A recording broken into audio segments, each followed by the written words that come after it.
গজানন,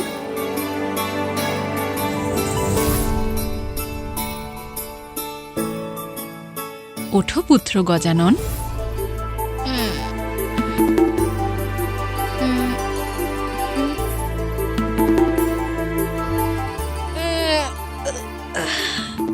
মা, ভোর হয়ে গেছে।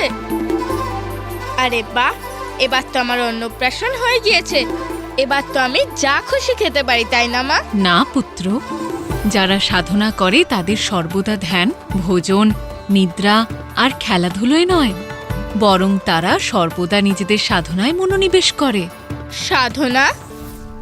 কিসের সাধনা মা? পঞ্চঅগ্নি তপস্যা, অর্থাৎ অত্যন্ত কঠিন সাধনা করতে হবে তোমায়। আর সেই সাধনার শুভারম্ভ আজ থেকেই হবে পুত্র। আর তাই এই পুজোর জন্য তোমাকে যোগ্য হতে হবে। সকালবেলা উঠে স্নান করে পুজোর স্থানে গিয়ে ভগবানের উদ্দেশ্যে ভোগ অর্পণ করে তোমাকে পুজো করতে হবে। যাও পুত্র, তাড়াতাড়ি স্নান করে এসো। তারপর আমি তোমায় এই প্রাসাদ থেকে অনেক দূরে সেই পুজোর জায়গায় নিয়ে যাব। আমাদের এই প্রাসাদ থেকে দূরে মা? হ্যাঁ। আচ্ছা।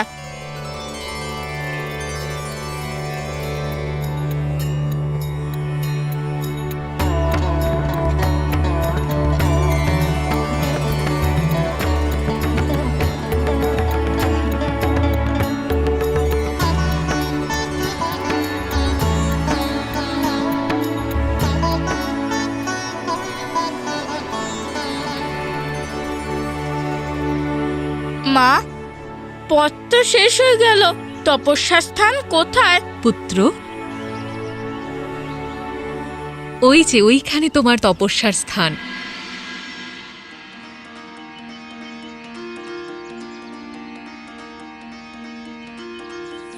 पार्वती के मन में उमड़ी ममता,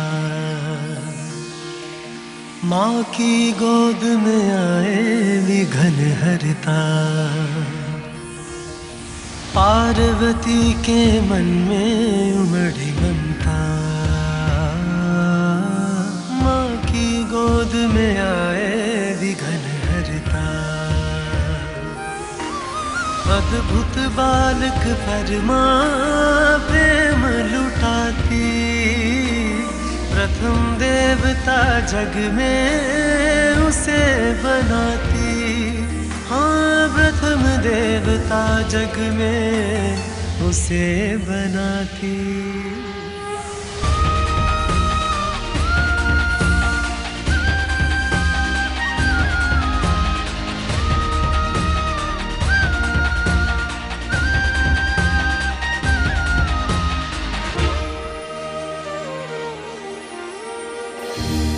মা, আমরা তপস্যার জন্য মহলের থেকে এত দূরে এই নির্জন বনে কেন এসেছি? তার কারণ হলো, এই নির্জন নিস্তব্ধ জায়গায় তোমার ধ্যানভ্রষ্ট হবে না, আর তুমি তোমার তপস্যায় মন দিতে পারবে।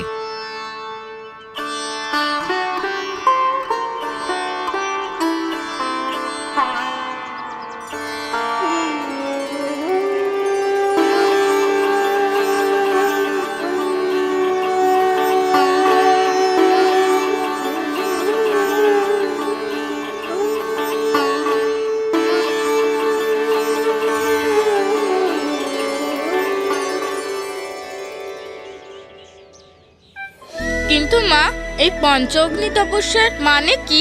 এর মাহাত্ম্য কি? পুত্র, আমাদের শরীরে 7টা চক্র রয়েছে।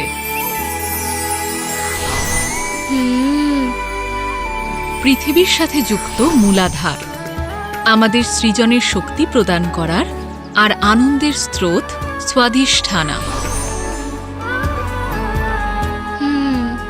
আমাদের আত্মবল, আত্মবিশ্বাস আর বুদ্ধির স্রোত মণিপুরা। প্রেম, সংবেদনশীলতা এবং করুণার স্রোত আনাহাতা। আমাদের জীবনে সত্যের স্বরকে কঠোর করার জন্য বিশুদ্ধ, সহজ জ্ঞান এবং অন্তর্দৃষ্টির কেন্দ্র আজনা, আর সহস্রা বিশুদ্ধ পবন চেতনার স্রোত। এই সবের এমন শক্তি এবং এমন গুরুত্ব যে তা আমাদের শরীর এবং মনের সব কিছু নিয়ন্ত্রণ করে। তপস্যা এবং ধ্যান করলে এই প্রত্যেকটি চক্র জাগ্রত হয়ে সমস্ত চক্রকে স্পর্শ করে ওপরের দিকে এগিয়ে যায়। আর যখন তা আমাদের মস্তক, আমাদের শীর্ষে প্রবেশ করে, তখনই আমরা পরম জ্ঞান অর্জন করি। নিজের এই শক্তিকে জানার জন্য আমাদের এই প্রতিটা চক্রকে শুদ্ধ করাটা আবশ্যিক। পঞ্চ অগ্নির এই তপস্যার আগুন তোমার শরীরকে শুদ্ধ করবে পুত্র। এই দ্বীপের শিখার দিকে তাকিয়ে নিজের ধ্যান কেন্দ্রিত করো। তারপর তুমি তোমার তপস্যা শুরু করো। তোমার ধ্যান কেন্দ্রিত হয়ে যাওয়ার পর এই প্রদীপের শিখা তোমার চতুর্দিকে পঞ্চ অগ্নির শিখা প্রজ্বলিত করবে, আর তাই তোমার সমস্ত চক্রকে শুদ্ধ করার সংকেত। আর তারপর তুমি সর্বোচ্চ আত্মজ্ঞান প্রাপ্ত করতে পারবে। এবার ভোগ অর্পণ করে তুমি তোমার তপস্যা শুরু করো পুত্র।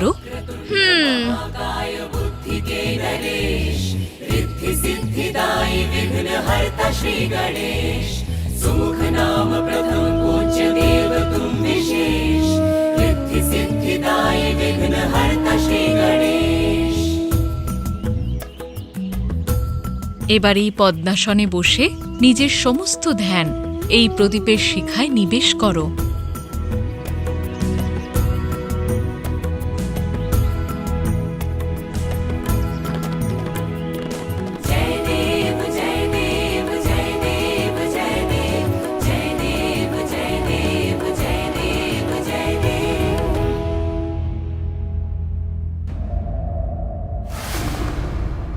দেবরাজ, আপনিও জানেন এমন স্বভাব আমার নয় যে নিজের দায়িত্ব এড়িয়ে যাব, কিন্তু আমার ভ্রাতা গজানন অসুরক্ষিত।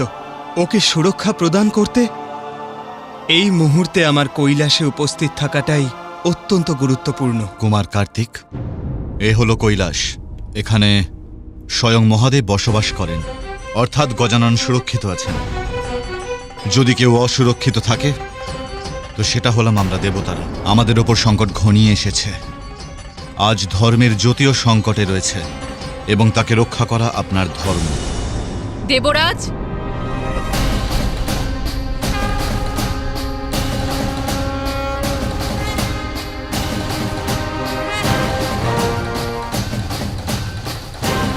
শুধু মাতা পার্বতী আর ভোলানাথের পুত্র হবার দরুন আমরা তাকে সেই পথ প্রদান করব যার যোগ্যতা প্রমাণ করবার জন্য এখনো অবধি সে কিচ্ছু করেনি।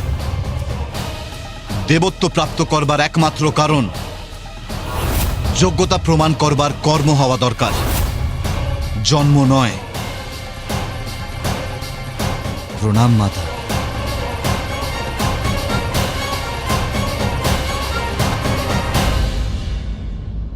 আমি আপনাকে আগেও বলেছিলাম যে আপনার সুরক্ষা, দেবতাদের সহায়তা, সৃষ্টির সংকট দূর করা, তার একমাত্র উপায় আমার পুত্র কার্তিক নয়।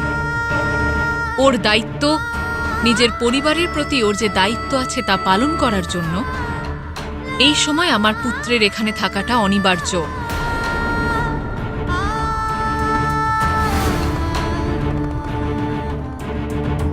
প্রভু, আমরা শুধু নিবেদনই করতে পারি, সিদ্ধান্ত আপনাকেই নিতে হবে। আর আমি আপনার পরিবারে হস্তক্ষেপ করবার আস্পর্ধাও দেখাতে পারবো না। কিন্তু প্রভু, আজ সংকট আমাদের আহ্বান জানাচ্ছে, সেটা নষ্ট করবার জন্য দেব সেনাপতি হবার দরুন কুমার কার্তিকের দক্ষিণ দিকে থাকা খুবই আবশ্যক। প্রভু, ইন্দ্রদেব আমার ছোট পুত্র কার্তিকের অনুজ গজানন এক অত্যন্ত কঠিন তপস্যার শুভারম্ভ করেছে আজ, আর সেই কারণে আমার পুত্র কার্তিকের এখানে থাকাটা অত্যন্ত আবশ্যক। তো তপস্যা করছে গজানন, অর্থাৎ মাতা পার্বতী নিজের কথা ভোলেননি। যদি গজানন এই তপস্যায় শক্তিশালী হয়ে যায় তাহলে জানি না কতটা সক্ষম হয়ে উঠবে। তপস্যার পরে তাহলে ও আমাকে আমার পদ থেকে চ্যুত করে নিজেই না সেই স্থান গ্রহণ করে। না, আমি এটা কখনো হতে দেব না। প্রিয়ে, তপস্যার দ্বারা তুমি গজাননকে কেন সবল সমর্থ করছো? এই জন্যই তো, যাতে ও আত্মনির্ভর হতে পারে, সমস্ত জগতের কল্যাণ করতে পারে, মানুষের কল্যাণের কারণ হতে পারে। তাহলে এটাও ভেবে দেখো মা, আমাদের পুত্র কার্তিক তোমার শক্তিপ্রাপ্ত করে পূর্বের চেয়ে অনেক সমর্থ হয়েছে। ও নিজেকে রক্ষা করার সাথে সাথে জগৎ সংসারকেও রক্ষা করতে সমর্থ, আর এটাই ওর ধর্ম, তাই না? পুত্র, তুমিই বলো, তোমার কর্তব্য কোথায়, এখানে নাকি দক্ষিণে?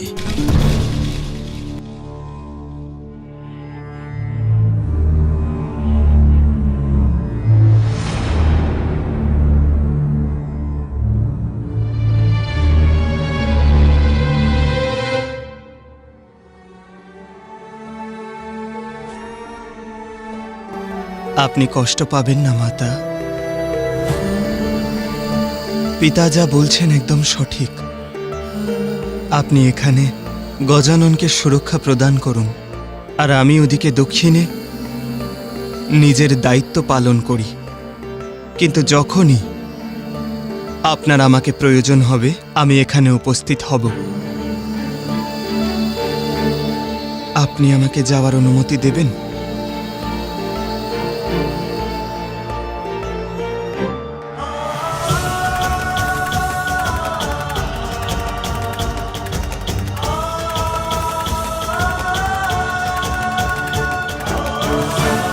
মাতা, আপনি কি গজাননকে আমার প্রস্থানের সংবাদ দেবেন? আমি ওখানে গিয়ে ওর তপস্যায় বাধা দিতে চাই না।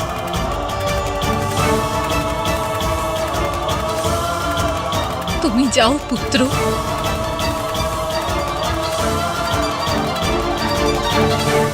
কর্তব্যের কাছে নিজের স্নেহের বলিদান করা,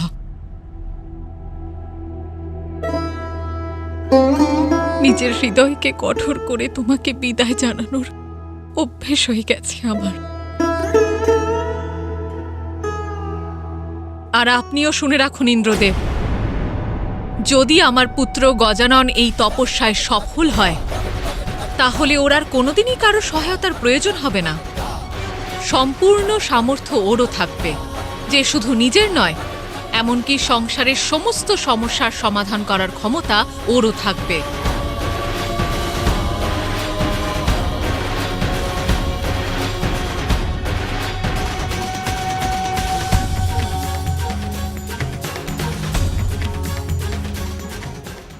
मंगलकर्ता स्वामी श्री मंगल मूर्ति, जन जन पूजे होती कामना पूर्ति।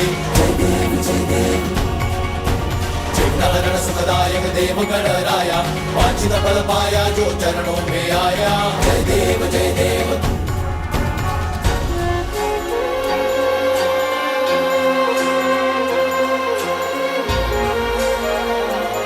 কি হয়েছে জয়া? এত উচ্চস্বরে বার্তালাপ করার কোনো প্রয়োজন নেই বিজয়া। আমিও কৈলাসেই ছিলাম। আমি শুনলাম যে কুমার কার্তিক দক্ষিণ দিকে যাচ্ছেন। দাদা চলে যাচ্ছে মাসি, কিন্তু কেন? আমি তো এখনো ওনার সঙ্গে খেলার মজা উপভোগ করার সময় পাইনি। তুমি এত দুঃখ পেও না পুত্র গজানন। দেখো না, তোমার ভ্রাতা কার্তিক যদি না থাকে, তাহলে মাতা তো শুধুমাত্র তোমাকেই স্নেহ করবেন, তাই না? তখন উনি যত সুস্বাদু রন্ধন করবেন, সে সবকিছু তো তোমার জন্যই বানাবেন। তোমার তো আনন্দিত হওয়া উচিত। ভোজন? এ কি গজানন, তুমি উঠলে কেন? আমি রান্নাঘরে যাচ্ছি, এক্ষুনি ফিরে আসবো। আরে দাঁড়াও গজানন, গজানন!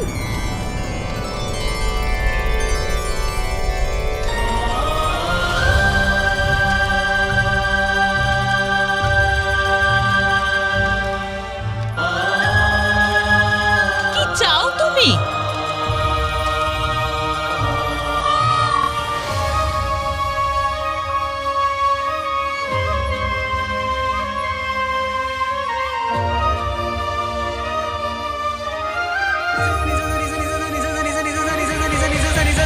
मग मग मग मग नि नि मग मग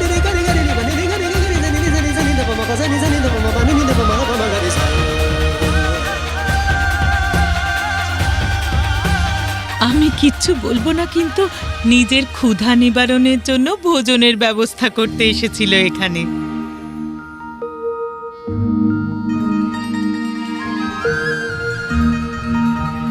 দাদা, আমি তোমার বাহনের সাথে দেখা করতে পারি?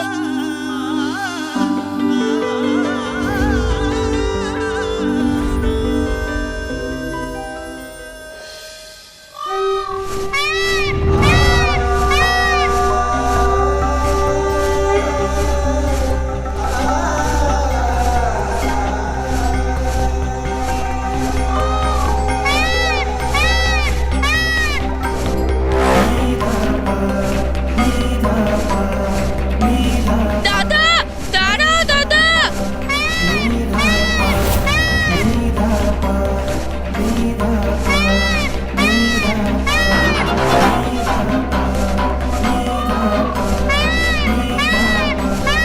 দাদা, দাদা দাঁড়াও, দাঁড়াও দাদা।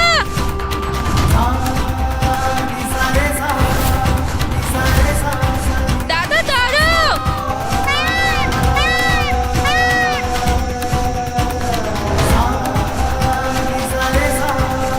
দাদা দাঁড়াও। দাদা, এদিকে তাকাও না। দাঁড়াও দাদা। গজানন,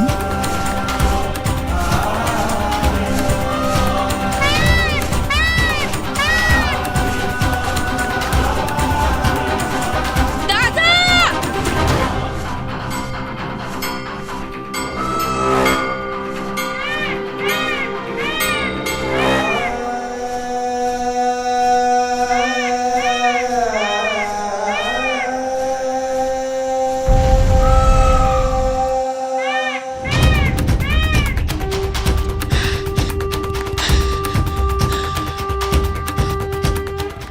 কি হয়েছে গজানন? তুমি দৌড়চ্ছিলে কেন? আমাকে কেন থামালে? সব ঠিক আছে তো? কতবার বলেছি তোমাকে যে ভবন থেকে এত দূরে একা একা এসো না? বলেছিলাম তো। তাহলে মাতা জানে তুমি এখানে এসেছো? এটা কি? ভোজন তোমার জন্যে, মায়ের হাতে বানানো সুস্বাদু ভোজন। তুমি তো মায়ের নিজ হাতে বানানো ভোজন খুব পছন্দ করো, তাই এই নাও, যখন ইচ্ছে করবে তখনই খেয়ে নিও।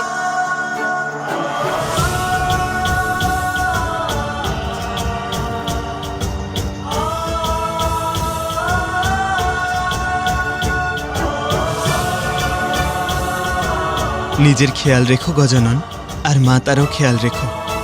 মন দিয়ে তপস্যা করো। আর হ্যাঁ, কাউকে কিন্তু কষ্ট দিও না। হ্যাঁ দাদা। আর মাকে না বলে ভবন থেকে এত দূরে কখনো এসো না। ঠিক আছে দাদা। এবার আমাকে যেতে হবে গজানন, আর বিলম্ব করা উচিত হবে না।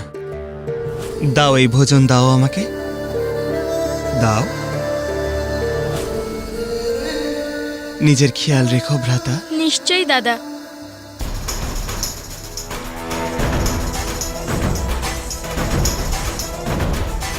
তুমি চলে যাচ্ছ সেটা আমার একটুও ভালো লাগছে না দাদা, কিন্তু তোমায় বাধাও তো দিতে পারবো না, তাই না?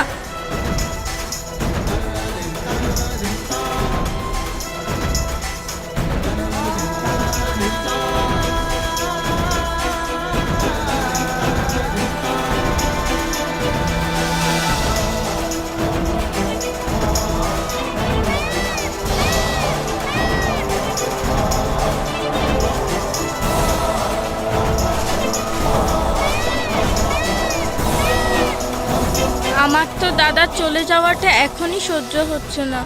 জানি না ওনার সঙ্গে কবে আবার দেখা হবে, কিন্তু আমার এখন ফিরে যাওয়া উচিত।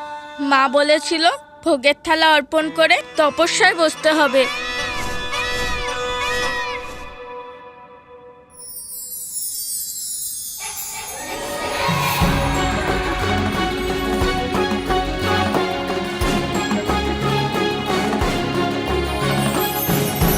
আরে বাহ, কি সুন্দর প্রজাপতি।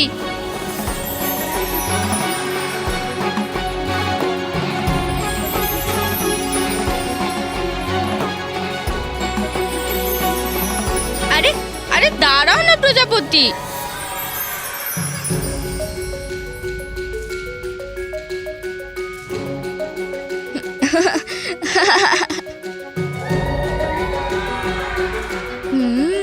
তুমি বিশ্রাম করছো?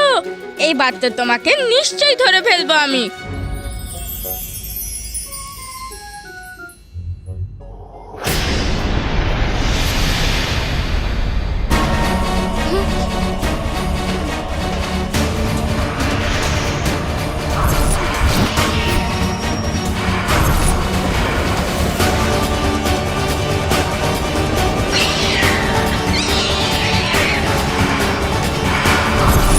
আরে এ তো প্রজাপতি নয়, কোন এক অসুর।